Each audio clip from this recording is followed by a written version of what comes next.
आज हम 2018 में नेशनल टीचर्स अवार्ड्स से सम्मानित हो चुके धमतरी के पास चिटौद नामक गांव के शिक्षक, प्राथमिक शाला चिटौद के शिक्षक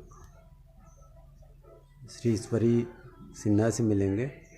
श्री ईश्वरी सिन्हा ने अपने पूरे निवास को ही एक स्कूल का रूप दे दिया है। आज क्या क्या किया है श्री ईश्वरी सिन्हा ने वो मैं दिखा दूं पहले, उसके बाद फिर ये देखिए दरवाजे पे आप देख सकते हैं,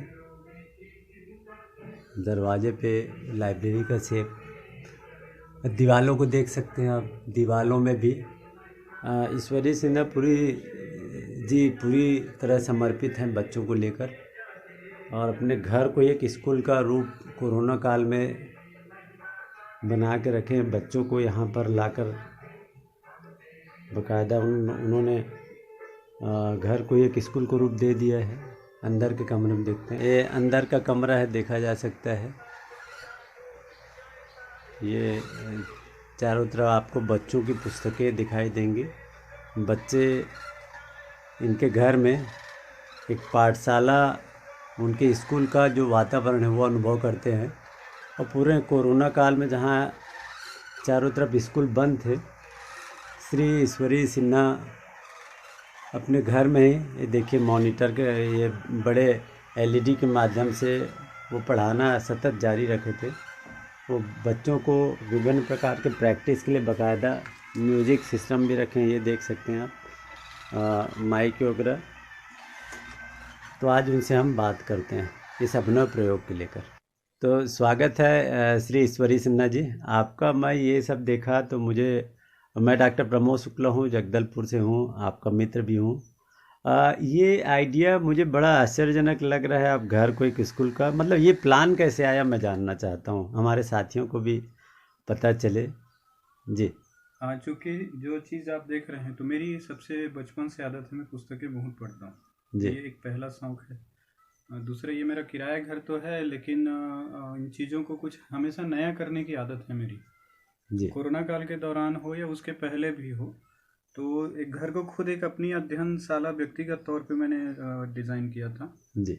कोरोना के दौरान जब स्कूल बंद हुए तो इसको और ज़्यादा हमने मॉडिफाई करके आगे बढ़ा दिया ताकि और ज़्यादा बच्चे हमारे पास आए। तो मैं इसी गांव के स्कूल में टीचर भी हूँ जी, और उसके कारण इस गांव में पिछले 8 साल से इस घर में मैं किराए पे हूँ जी, और इस गांव से पूरी तरह से जुड़ा हुआ हूँ। सारे बच्चे मेरे पास सुबह शाम आते रहते हैं जी। तो आपने एक बच्चों को, मतलब कोरोना काल में भी किसी प्रकार का नुकसान ना हो और घर के साथ साथ वो स्कूल के साथ साथ घर में भी अनुभव कर सकें स्कूल का वातावरण, बहुत अच्छा कॉन्सेप्ट। मैं यहाँ पे देख पा रहा हूँ कि हर प्रकार की पुस्तकें हैं, जैसे मतलब छत्तीसगढ़ से रिलेटेड पुस्तक यहाँ पे देखा था मैं। तो ये कैसे इंटरेस्ट लेते हैं बच्चे पुस्तकों के संबंध में? ये है कि मैं केवल जनरल नॉलेज ही नहीं, हम अपने जीवन के नॉलेज के साथ जुड़े, इसलिए सारे चीज़ें हैं। और केवल बच्चों के लिए नहीं, हम बड़ों के लिए भी है और सभी के लिए, कम्युनिटी के लिए भी है। कुछ पुस्तकें हैं जो मैंने राज्य स्तर पे, राज्य कार्यालय पे अनुसंधान के कार्यों पे काम किया, तो खुद उन पुस्तकों में मैंने रिसर्च के काम किए हैं, डेवलपमेंट के काम किए हैं, तो ये हमारी पुस्तकें हैं। कुछ पाठ्यक्रम की पुस्तकें हैं, इसके अलावा शैक्षणिक के साथ व्यवहारिक जीवन के भी हैं, आध्यात्मिक हैं, स्पेशली हमारे लड़कियों के लिए या महिलाओं के लिए चीज़ें हैं जी। तो शासन की पुस्तकों के अलावा बहुत सारे हमारे देश और विश्व के जो स्पेशलिस्ट हैं, जैसे हम एक टीचर हैं, तो एक टीचर होने के नाते जैसे इसमें जॉन हॉल्ट की फेमस पुस्तक है बच्चे असफल कैसे होते हैं, या गिजू भाई बधेका जैसे लोग शिक्षाविद हुए हैं। तो मेरी जिम्मेदारी कि मैं एक शिक्षक हूँ, तो उन शिक्षा के बारीकियों पे मैं जानूँ। तो ऐसे बहुत सारी चीज़ें हैं कि बच्चे असफल होते हैं या टीचर असफल होता है या स्कूल असफल होते हैं, उन्हीं सारी चीज़ों को लेके चल रहा हूँ। और गांव में है तो गांव की संस्कृति को जानना जरूरी है। बहुत बढ़िया। आप 2018 में जो भारत में शिक्षा का सर्वोच्च पुरस्कार होता है, सम्मान होता है, नेशनल अवार्ड टू टीचर्स, उससे सम्मानित हो चुके हैं राष्ट्रपति जी ने। तो आप अन्य शिक्षक या अन्य छात्रों को संक्षिप्त में क्या संदेश देना चाहेंगे? मेरा यह है कि पहले तो हम खुद को झांकें, अपने अंदर झांकें कि हमारी शक्ति क्या है, यानी हमारी पावर क्या है। एक दूसरे, हमारी खुद की कमजोरी क्या है। तो मैं एक कोऑर्डिनेटिंग सिस्टम में चलता हूँ कि एक दूसरे की अच्छी चीज़ों को देखता हूँ, साथ में उनकी चुनौतियों को भी अध्ययन करता हूँ। तो मैं दूसरे स्कूलों पे भी मैंने दौरे किए हैं और आज भी जाते रहता हूँ कि इतने का आगे बढ़ने के बावजूद अभी भी मैं दूसरे स्कूल की अच्छी चीज़ें या समाज में जो भी अच्छा दिखता है, कहीं पे भी कोई भी व्यक्ति अच्छा करते नज़र आता है जिससे हमें सीखने को मिलता है, जी मैं दूसरों की भी चीज़ों को एक्सेप्ट करता हूँ, उनको अपने जीवन में लागू करता हूँ और अपने विद्यालय में बच्चों को भी शेयर करता हूँ। साथ ही जो मैं अच्छा करता हूँ उनको भी दुनिया को बताता हूँ, जी मैं अपने तक ही सीमित नहीं रखता। तो जो अवार्ड हमें मिला उपराष्ट्रपति महोदय जी से, वो हमारे लिए जीवन का बहुत बड़ा हिस्सा था। इसके अलावा हमने पंजाब में 8 देशों के साथ कार्यक्रम में हम शामिल हुए। स्कूल के नाम पे international school award, best curriculum, extra को करिकुलम।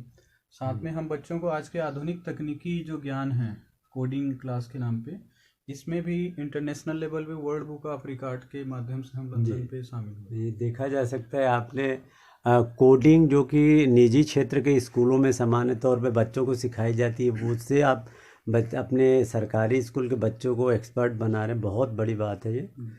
क्योंकि शुक्ला जी, जी इसमें राष्ट्रीय शिक्षा नीति 2020 भी आई है जी, और भारत सरकार ने अगले साल से 6वीं से इसको पाठ्यक्रम में लागू भी किया। Correct correct. लेकिन जरूरी नहीं है कि उसको 6वीं के ही बच्चे करें, क्योंकि हम बच्चों की मानसिक स्थिति को अगर अध्ययन करते हैं तो उनको जी अगर हम सही पहुंचाने वाले हो गए और सरलता से पहुंचाने वाले हो गए, तो वो बचपन में ही हम उन बीजों को अगर डाल दें जी, तो वो आगे चल के वो उसकी गहराई पे समझेंगे और वो सही रूप में करियर का वो आधार बना पाएंगे। बहुत सही। बहुत अच्छा लगा सिन्हा जी आपसे मिलकर और आपका ये अभिनव प्रयोग देखकर। उम्मीद है कि हमारे जो साथी इस आपके साक्षात्कार को देखेंगे वो कुछ प्रेरणा अवश्य लेंगे। धन्यवाद।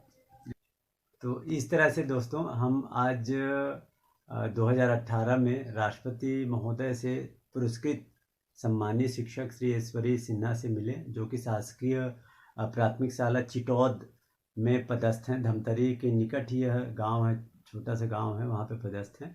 आशा है आपको अच्छा लगा होगा और इनसे प्रेरित हुए होंगे। इसी के साथ मैं डॉक्टर प्रमोद शुक्ला आपसे विदा लेता हूँ। धन्यवाद।